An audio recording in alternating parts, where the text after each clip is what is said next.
Mob TV. I want to amplify that we believe that there's a possibility that the international community can be brought to bear, the UN, from the Declaration of Human Rights all the way through. This is a very, very serious matter. There's something that I didn't mention, and I hesitate to mention because I am not Nigerian, although I think Dr. Lloyd has bestowed upon me the honorary title of Nigeria Man.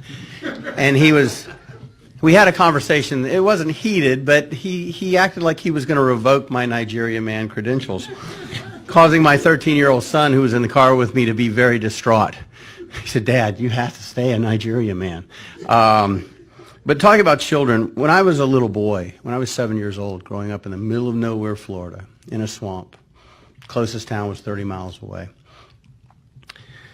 The first thing that happened in the world that brought to bear to me that maybe things weren't always right, maybe things weren't always good, wasn't the Vietnam War, because I was in the South. It was correct and just, and we were the warriors.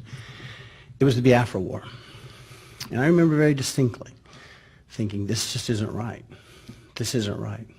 This is a great people. It is a great nation. There was a country. And then later when I learned, something most people don't know, that there is a plausible argument that democracy began in Igbo land. The very first written constitution on this planet was written by the Igbo people. The very first democracy that involved self-governance, that worked for everybody, not just the Greek wealthy, but everybody, was in Igbo land. And the very first democracy that permitted women leaders was in Igbo land. The West, Europe, we were still in the Dark Ages.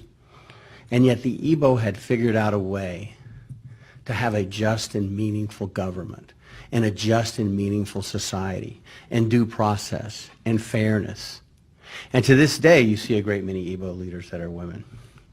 So it is my honor to have been able to work with the Igbo community. We are contemplating preparing an appeal to the United States Supreme Court related to the senseless slaughter and what we believe to be the genocide of the Igbo people. To bring this full circle that has been going on since 2016.